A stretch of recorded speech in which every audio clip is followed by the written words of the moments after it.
আসসালামু আলাইকুম। আশা করি যে যেখানে আছেন অনেক ভালো আছেন। আজকে চলে এসেছি নতুন আরেকটি ভিডিও নিয়ে।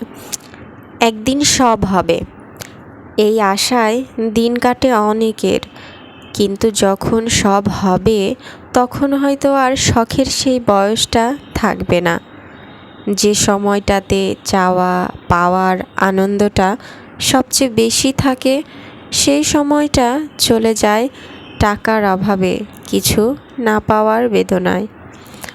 হারিয়ে যায় ইচ্ছেরা, ফিরে আসে না পুরনো দিন, আর শখগুলো সেগুলো পড়ে থাকে ভাঙা স্বপ্নের কোণে।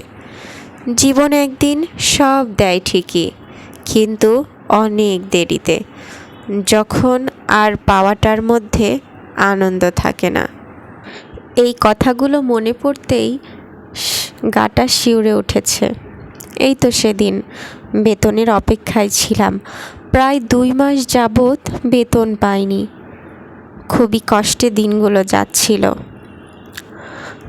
তারপর একজনের থেকে টাকাটা নিয়ে কোনো রকম চলছিলাম। দেখা যাক কবে বেতনটা হয়। বেতন কিন্তু ঠিকই পেয়েছি, দেরিতে। যখন যেটা প্রয়োজন তখন যদি সেটা আমরা খুব সহজেই পেয়ে যাই, তাহলে হয়তোবা সেটার কোনো মূল্যই থাকে না। তাই আল্লাহ যা করে ভালোর জন্যই করে।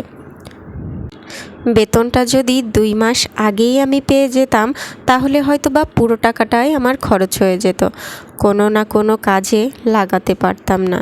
কিন্তু 2 মাস পরে যখন আমি বেতনটা পেয়েছি, আমার কিন্তু ঠিকই একটি উপকারে এসেছে, যেটা আমি এখানে বলতে পারছি না।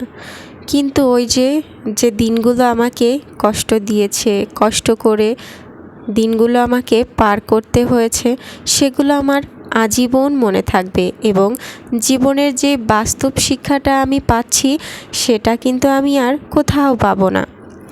তাই আল্লাহ পাক যা করে অবশ্যই সেটা ভালোর জন্যই করে। ওই যে আমাকে টাকাটা ধার দিয়েছিল, তাকে অসংখ্য ধন্যবাদ আমাকে বিপদে সহায়তা করার জন্য। এখন তো মানুষ কাছ থেকে চাইলেও তারা মুখ ফিরিয়ে নেয়। দুনিয়ায় এখনও ভালো মানুষ আছে, যার কারণে আমাদের মতো মানুষ এখনও বেঁচে আছে। কিছু কিছু ভালো মানুষের ভালো কাজের পুরস্কার আল্লাহ পাক তাদেরকে বেঁচে থাকা অবস্থায় দিয়ে থাকেন। তাই আমরা যে যেখানেই থাকি আল্লাহ পাকের শুকরিয়া আদায় করি। বিপদ আপদ সুখ দুঃখ সব কিছু নিয়েই আমাদের জীবন। এগুলো যদি না থাকতো তাহলে হয়তো বা আমাদের জীবনটা পানসে হয়ে যেত। সেই খুশিতে আজকে রান্না করে ফেলেছিলাম গরুর মাংসের বিরিয়ানি। আমার 2টি বাচ্চার খুবই পছন্দ গরুর মাংসের বিরিয়ানি। আসলে সত্য কথা বলতে এটা কিন্তু আমি রান্না করিনি। আজকে আমার হাজব্যান্ড স্পেশালভাবে গরুর বিরিয়ানিটা রান্না করে দিয়েছিল।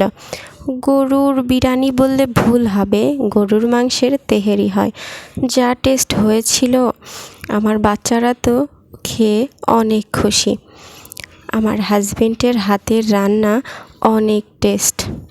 আপনাদেরকেও একদিন দাওয়াত করে খাওয়াবো। আপনারা অবশ্যই কমেন্টে বলে যাবেন আজকের ভিডিওটি কেমন লেগেছে। লাইক করতে ভুলবেন না। আপনাদের একটি লাইক আমাকে ভিডিও তৈরি করার উৎসাহ দেবে। যে যেখানে আছেন সবাই ভালো থাকবেন। আজকের মতো সবাইকে আল্লাহ হাফেজ। পরবর্তীতে আবার নতুন কোনো না কোনো ভিডিও নিয়ে আপনাদের সাথে হাজির হব। ফাইনাল লুকটা দেখার জন্য একটু অপেক্ষা করুন। যারা আমাকে ভালোবেসে আমার পাশে থাকবেন, আমিও তাদেরকে পাশে থাকার চেষ্টা করব।